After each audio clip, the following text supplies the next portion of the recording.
Ophtalmologue, fondateur de SOS Œil et de Calidoc, le docteur Romain Jaillant nous raconte ses réalisations et ses ambitions. Bonjour à tous, c'est un grand plaisir de vous retrouver pour ce nouvel épisode de Vision d'Expert. Fondateur d'un centre d'ophtalmologie dont le concept original est d'intervenir sur des soins non programmés. Il nous raconte pourquoi il a fait ce choix. Nous parlerons également de Calidoc, un site web destiné à l'information du patient. Je ne vous en dis pas plus, je vous laisse regarder l'interview tournée il y a quelques jours et je vous retrouve juste après pour la conclusion. Docteur Jaillant, bonjour. Merci d'avoir accepté mon invitation. On se tutoie dans la vie, donc on va le faire aussi aujourd'hui. Donc, comme d'habitude, je vais te demander, pour commencer, de te présenter. Salut Sébastien, merci beaucoup de me donner cette occasion de parler un peu de nos différents projets. Moi, je m'appelle Romain Jaillant, je suis ophtalmo, je suis spécialiste des maladies de la rétine et en particulier de la chirurgie de la rétine. J'exerce à Paris dans le 17e arrondissement, dans un cabinet qui s'appelle SOS Œil, qui est spécialisé en particulier dans l'accueil des urgences ophtalmo, de ce qu'on appelle les soins non programmés. C'est un cabinet que j'ai cofondé avec Ludovic Nkosi. Et j'ai une deuxième activité en parallèle depuis quelques mois que j'ai cofondée avec Hugo Bourdon, qui est le label Calidoc, qui est une plateforme d'information pour les patients sur la chirurgie ophtalmologique. D'accord. Donc, du coup, tu gères donc SOS Œil. C'est quoi la particularité de ce centre-là? SOS Œil, c'est un cabinet qu'on a ouvert en 2019 et dont la spécificité est d'avoir une unité intégralement dédiée à l'accueil des soins non programmés. Donc, on a une unité d'accueil conventionnel des patients sur rendez-vous et on a une unité qui est faite pour fonctionner déjà sur des horaires étendus. Donc, on est ouvert de 8h à 21h. Ensuite, sans interruption. Donc, les gens peuvent venir entre midi et 2, ils sont accueillis. Le week-end y compris, le samedi, le dimanche. Et on a mis au point toute une organisation médicale qui nous permet de recevoir ces patients parce que c'est évidemment des patients qui parfois ont une pathologie bénigne, mais qui parfois ont une pathologie complexe. Donc, on est armé pour faire des prélèvements de cornée, gérer des uveites, gérer des plaies de paupières, avoir un accès privilégié au bloc opératoire. On a accès à un scanner aussi dans le cas de traumatisme de la face, par exemple. Et c'est mon activité personnelle. Du coup, on est aussi organisé pour recevoir les décollements de rétine qui, finalement, même s'ils constituent une faible proportion des urgences, finissent par représenter une part assez importante de mon activité chirurgicale, enfin de notre activité chirurgicale. D'accord, super. Et donc maintenant, Calidoc, quelle est l'idée, quel est le principe? Pourquoi est-ce que tu as décidé de faire cette chose-là? C'est vrai. Calidoc, donc c'est une activité qui n'a rien à voir avec le cabinet, si ce n'est que dans les deux cas, probablement, il y a eu un intérêt pour la qualité et puis les projets médicaux. Calidoc, c'est une plateforme d'information qui est à l'attention des patients, sur laquelle on propose une information sur les maladies ophtalmo, sur la chirurgie ophtalmo et sur les chirurgiens ophtalmo. Donc, il y a trois volets, si tu veux. Le premier volet, c'est de l'information médicale. Donc, tu as des centaines d'articles, tu as des vidéos, tu as des visuels qui sont à l'attention des patients et qui sont rédigés par les chirurgiens. Donc, nous, c'est important que la formation médicale ne soit pas traitée par quelqu'un qui n'est pas de formation médicale. Ça fait partie de notre métier. Ça, c'est le premier volet. Le second volet, si tu veux, c'est la partie label, c'est de tenir un annuaire qui donne une lisibilité sur ce que font les différents chirurgiens. Parce que quand tu es un patient, en fait, c'est quand même très difficile de savoir quelle est l'activité de ton chirurgien. Parfois, c'est pas toujours simple de trouver l'info sur son profil. Et puis, c'est important de savoir ce qu'il opère réellement, régulièrement. Donc, le second volet, c'est cet annuaire-là.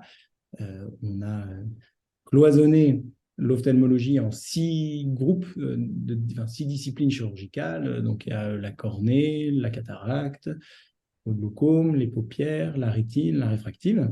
Et pour chacun de ces groupes d'intervention, tu as un seuil d'activité qui est celui qu'il est nécessaire d'effectuer annuellement pour pouvoir sur Calidoc s'afficher comme chirurgien de cette discipline. Il y a aussi des caractères d'ailleurs qui sont moins spécifiques, qui sont plus génériques et que tous les ophtalmos de Calidoc doivent respecter des critères de formation, des critères institutionnels, académiques.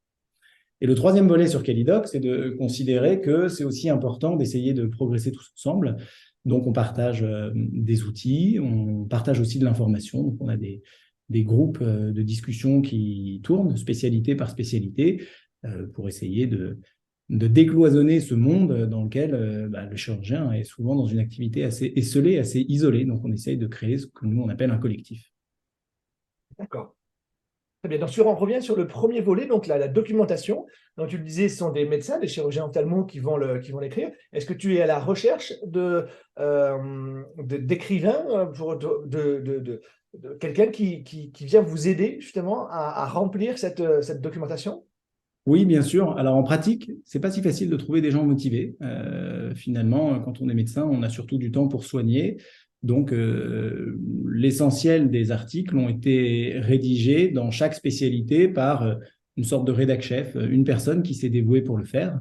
Donc, on a Louis Desbillons en glaucome, par exemple, Hugo Lama qui fait la cornée, Hugo Bourdon qui fait la rétine, moi qui ai fait aussi la rétine et la réfractive. Enfin bon, c'est comme ça que ça s'est passé parce que il fallait trouver des gens disponibles et motivés, et c'est eux qui se sont dévoués.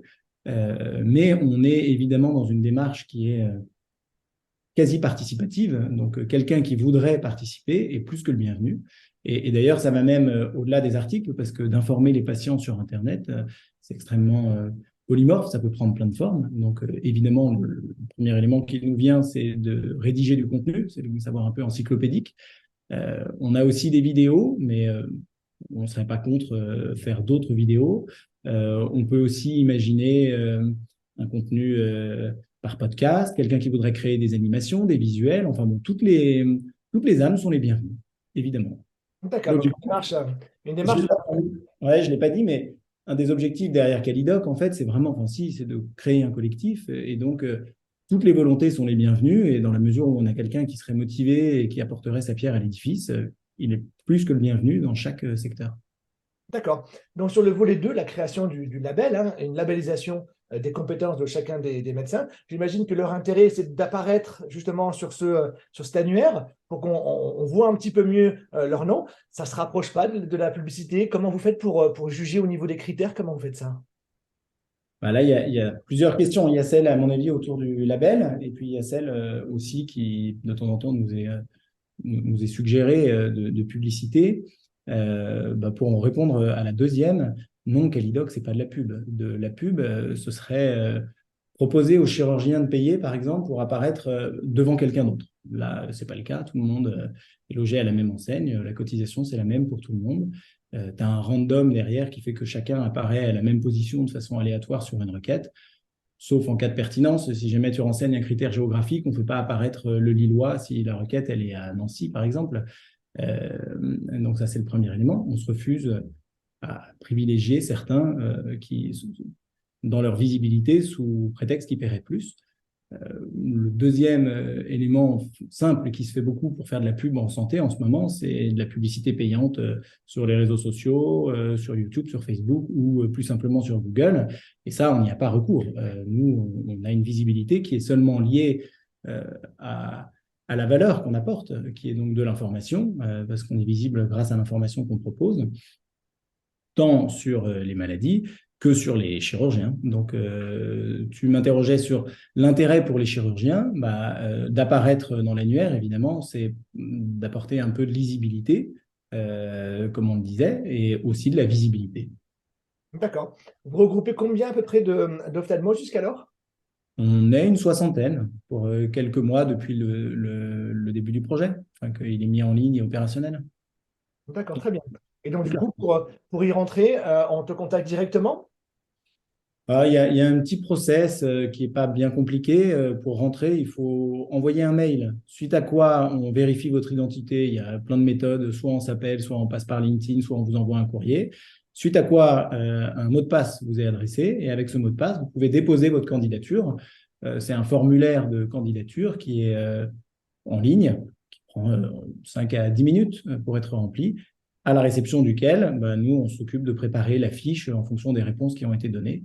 Et puisque la question, tu ne me l'as pas encore posée, mais je pense qu'elle viendra, on effectue des contrôles aléatoires. Donc, c'est déclaratif, c'est sur l'honneur, il y a une signature, donc en fait, c'est engageant, c'est-à-dire que de mentir, c'est évidemment très grave parce que c'est contraire à la déontologie et à tous les engagements que le médecin aurait pris. Et nous, on effectue des contrôles par IA. D'accord, très bien. D'ailleurs, les critères du label sont des critères qui ont tous été choisis pour être incontestables, vérifiables et objectifs. Donc, en fait, l'avantage, c'est que c'est pas possible de mentir. Enfin, en tout cas, c'est possible de mentir au moment où on s'inscrit, mais une fois que les documents vous sont demandés, si vous les donnez pas, ça fonctionne pas. Et pour nous, c'est très facile de vérifier. D'accord, parfait.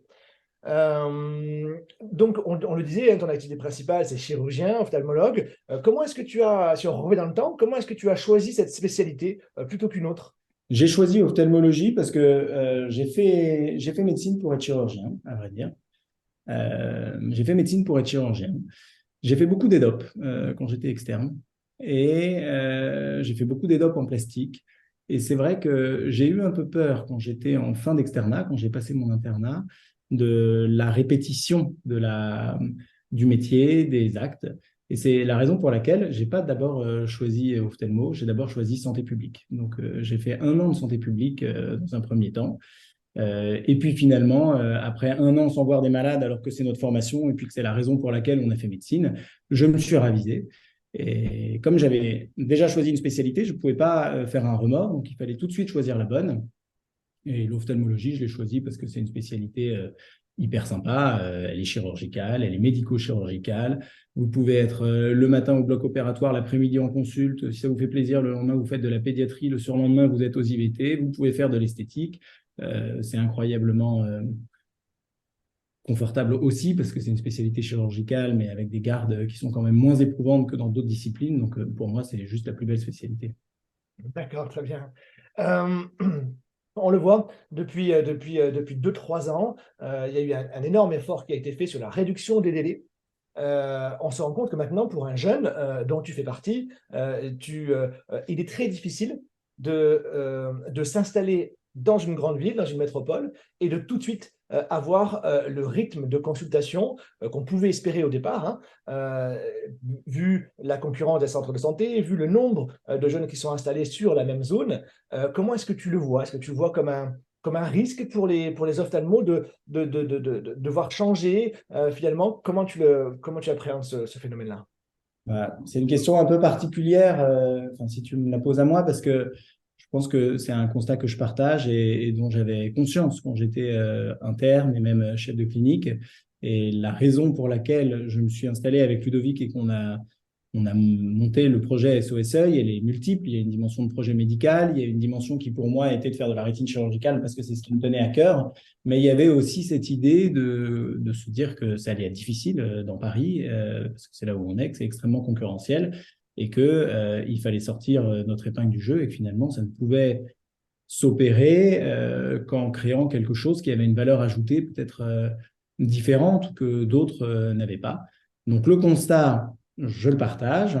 Moi, j'ai l'impression que quelqu'un qui est motivé, qui réfléchit à son sujet, doit pouvoir trouver le moyen de s'en sortir. Et finalement, les plus jeunes, c'est peut-être le conseil que je leur donnerais, de se dire que il faut essayer d'innover et il faut essayer de faire ce que parfois certains ont peut-être un peu oublié, qui est de se mettre à la place du patient. Et ça, c'est probablement une bonne chose que l'inversion de la démographie ou les difficultés dont tu parles, auxquelles on va être confronté, c'est que notre métier, c'est de soigner et puis c'est aussi de rendre service aux gens. Et donc, si ça contraint, entre guillemets, les jeunes ophtalmos à s'interroger réellement sur le service ou la proposition médicale ou le projet médical qu'ils pourront développer et qui rendra service aux patients, ben, je me dis que c'est peut-être une bonne chose pour les patients.